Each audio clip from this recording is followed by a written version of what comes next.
aproveitar essa trend da Cleópatra para contar um pouco da história?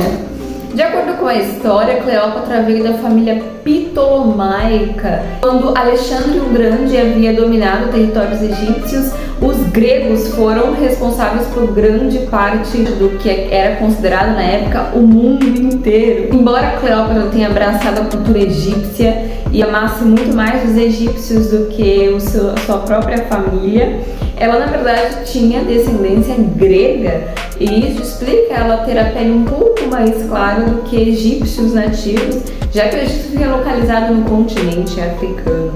De acordo com a história também, há uma grande possibilidade do profeta Daniel ter profetizado sobre ela quando havia dito ao rei Nabucodonosor a interpretação do seu sonho. Quando o rei Nabucodonosor, ele era um dos principais imperadores que governavam naquele período, mas depois dele viriam outros reinos e que seriam destruídos por uma pedra sem auxílio de mãos.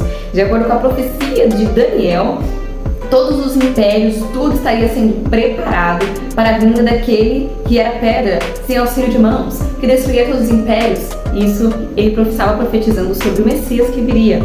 44 anos antes de Cristo, a rainha Cleópatra, na tentativa de se manter no poder, ela decide se unir com impérios romanos, tendo ali um relacionamento com dois dos principais imperadores, a tentativa de se manter no poder.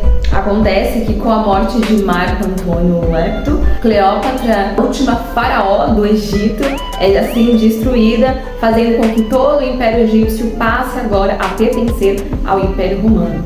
Mas isso não era coincidência, de acordo com a palavra de Deus, tudo estava sendo preparado para a vinda do Messias, pois de acordo com a profecia, o Messias deveria morrer pelos nossos pecados, como está escrito: maldito todo aquele que foi pendurado no madeiro. A principal tortura romana era a morte por crucificação.